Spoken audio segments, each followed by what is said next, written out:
അനുഗ്രഹിക്കപ്പെട്ട നല്ല സമയത്തിനായി ഞാൻ ദൈവത്തെ സ്തുതിക്കുന്നു, സ്തോത്രം ചെയ്യുന്നു.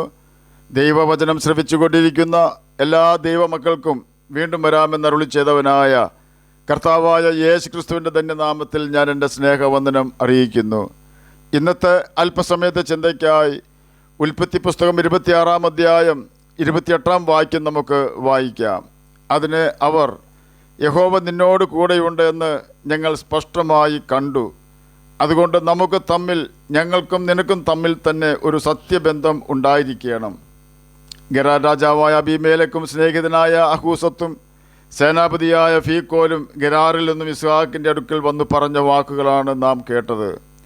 ഗെരാറിൽ നിന്നും ഇസ്ഹാക്കിനെ ഓടിച്ച വ്യക്തികളാണ് ഇപ്പോൾ സന്ധിക്കായി ഇസ്ഹാക്കിൻ്റെ അടുക്കൽ വന്നിരിക്കുന്നത്.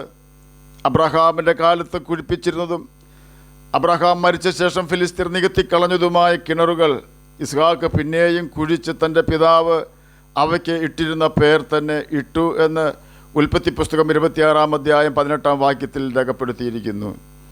ഉൽപ്പത്തി പുസ്തകം 26-ാം അധ്യായം 19-ാം വാക്യത്തിൽ ഇസ്ഹാക്കിൻ്റെ ദാസന്മാർ ആ താഴ്വരയിൽ കുഴിച്ച നീരുറവുള്ള കിണർ കണ്ടു. അപ്പോൾ ഗെരാർ ദേശത്തിലെ ഇടയന്മാർ, ഈ വെള്ളം ഞങ്ങൾക്കുള്ളത് എന്ന് പറഞ്ഞ് ഇസ്ഹാക്കിൻ്റെ ഇടയന്മാരോട് ശണ്ടയിട്ടു. അവർ തന്നോട് ശണ്ടയിട്ടതുകൊണ്ട് അവൻ ആ കിണറിനെ ഏശക്കെന്ന് പേർ വിളിച്ചു. അവർ മറ്റൊരു കിണർ കുഴിച്ചു, അതിനെക്കുറിച്ചും അവർ ശണ്ടയിട്ടതുകൊണ്ട് അവൻ അതിനെ സിത്ന എന്ന് പേർ വിളിച്ചു. അവൻ അവിടെ നിന്നും മാറിപ്പോയി മറ്റൊരു കിണർ കുഴിച്ചു, അതിനെക്കുറിച്ച് അവർ ശണ്ടയിട്ടില്ല. യഹോവ ഇപ്പോൾ നമുക്ക് ഇടമുണ്ടാക്കി നാം ദേശത്ത് വർദ്ധിക്കുമെന്ന് പറഞ്ഞ് അവൻ അതിനെ രഹോബോത്തെന്ന് പേരിട്ടു. അവിടെ നിന്നും അവൻ ബേർശെബയ്ക്ക് പോയി. അന്ന് രാത്രി യഹോവ അവന് പ്രത്യക്ഷനായി, ഞാൻ നിൻ്റെ പിതാവായ അബ്രഹാമിൻ്റെ ദൈവമാകുന്നു, നീ ഭയപ്പെടേണ്ട, ഞാൻ നിന്നോട് കൂടെയുണ്ട്. എൻ്റെ ദാസനായ അബ്രഹാം നിമിത്തം ഞാൻ നിന്നെ അനുഗ്രഹിച്ച് നിൻ്റെ സന്തതിയെ വർദ്ധിപ്പിക്കും എന്ന് അരുളി ചെയ്തു. അവിടെ അവനൊരു യാഗപീഠം പണിതു, യഹോവയുടെ നാമത്തിൽ ആരാധിച്ചു. അവിടെ തൻ്റെ കൂടാരം അടിച്ചു.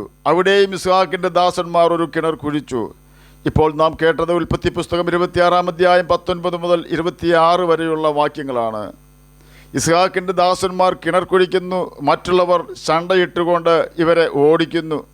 എവിടെയെല്ലാം മറ്റുള്ളവർ ഇവരോട് ശണ്ടയിട്ടുവോ എതിർത്ത് നിൽക്കുവാൻ നോക്കാതെ യഹോവയിൽ അവർ ആശ്രയിക്കുകയും ഇസ്ഹാക്ക് യാഗപീഠം പണിത് യഹോവയെ ആരാധിക്കുകയും ചെയ്യുന്നു. ശണ്ടയിടാത്ത കിണർ അവർ ഉപയോഗിക്കുന്നു. ഇസ്ഹാക്കിൻ്റെ മനോഭാവം മനസ്സിലാക്കിയ യഹോവ ഉൽപ്പത്തി പുസ്തകം 26-ാം അധ്യായം 24-ാം വാക്യത്തിൽ ഇസ്ഹാക്കിന് പ്രത്യക്ഷനായി അവനെ ധൈര്യപ്പെടുത്തുന്നു. ഭയപ്പെടേണ്ട, ഞാൻ നിന്നോട് കൂടെയുണ്ട് എന്ന് അരുളി ചെയ്യുന്നു. ഇസ്ഹാക്കിൻ്റെ കൂടെയുള്ള ദൈവം തൻ്റെ പിതാവിൻ്റെ ദൈവം തന്നെയാണ്.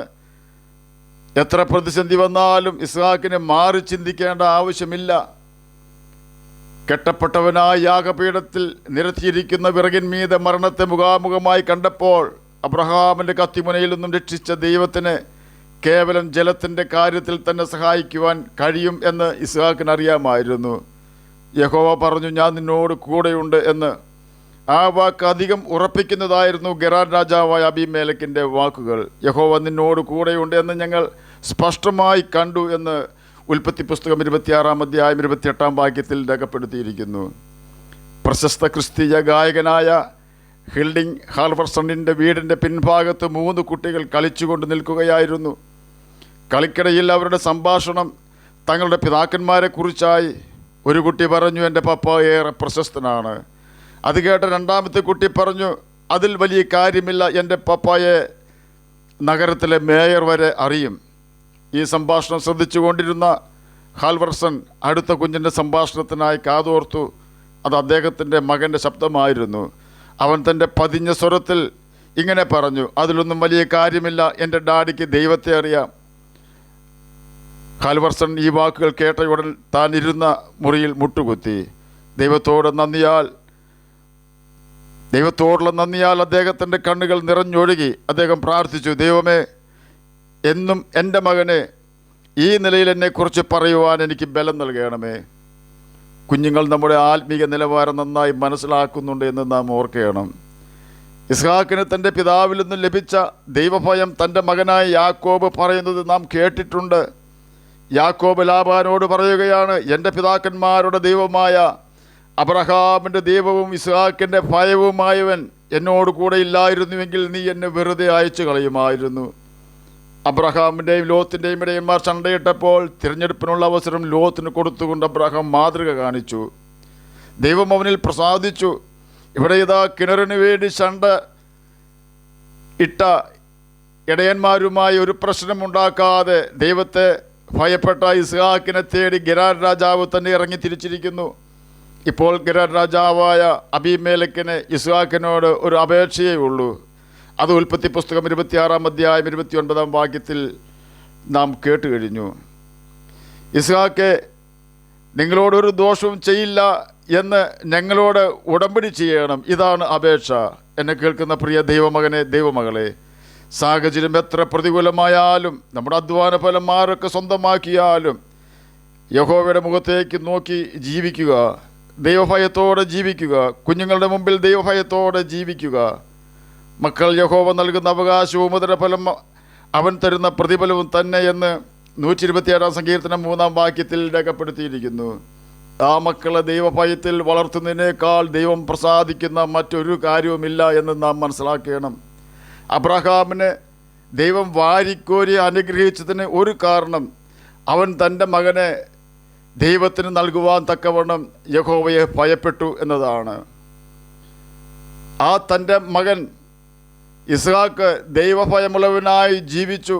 തൻ്റെ മകൻ യാക്കോബിന് മാതൃക കാട്ടി. ആകയാൽ ഈ പുതിയ ദിനത്തിൽ നമുക്കും ദൈവഭയത്തിൽ ജീവിക്കുവാനും ദൈവം നമ്മോട് കൂടെയുണ്ടെന്ന് നമ്മെ കാണുന്നവർ സാക്ഷ്യം പറയുവാനും ഇടവരുമാറ് കർത്താവിൻ്റെ കൽപ്പനകൾ പ്രമാണിച്ച് ദൈവഭയത്തോടെ ജീവിക്കുകയും നിത്യജീവനാവകാശികളായി തീരുകയും ചെയ്യാം. അതിന് കർത്താവ് നമ്മെ സഹായിക്കട്ടെ എന്ന് പ്രാർത്ഥിച്ചുകൊണ്ട് ഞാൻ എൻ്റെ വാക്കുകളിൽ നിന്ന് വിരമിക്കുന്നു. നമുക്ക് പ്രാർത്ഥിക്കാം. ഞങ്ങളെ സ്നേഹിക്കുന്ന സ്വർഗീയ പിതാവേ, നല്ല വചനത്തിനായി ഇങ്ങനെ സ്തുതിക്കുന്നു, സ്തോത്രം ചെയ്യുന്നു. എന്നെ കേൾക്കുന്ന ഏതെങ്കിലും പ്രിയപ്പെട്ടവർ അങ്ങയെ തിരിച്ചറിയാതിരിക്കുന്നെങ്കിൽ അങ്ങയെ തിരിച്ചറിയുവാൻ തക്കവണ്ണം അവരുടെ ഹൃദയദൃഷ്ടി പ്രകാശിപ്പിക്കണമെന്ന് പ്രാർത്ഥിക്കുന്നു. രോഗത്താൽ ഭാരപ്പെടുന്നവർക്ക് രോഗസൗഖ്യം കൊടുക്കണമേ. സമാധാനമില്ലാത്തവർക്ക് സമാധാനം കൊടുക്കണമേ. വാർദ്ധക്യത്തിലായിരിക്കുന്ന പ്രിയപ്പെട്ടവർക്ക് പ്രത്യാശ നൽകി കൊടുക്കണമേ. ജഡത്തിൽ കഷ്ടത അനുഭവിക്കുവാനിടവരാതെ അങ്ങ് അവരെ സഹായിക്കണമേ. പ്രാർത്ഥന കേട്ടതിനായി സ്തോത്രം. യേശുവിൻ്റെ നാമത്തിൽ തന്നെ ആമേൻ. കർത്താവ് എല്ലാവരെയും അനുഗ്രഹിക്കട്ടെ. സ്തോത്രം.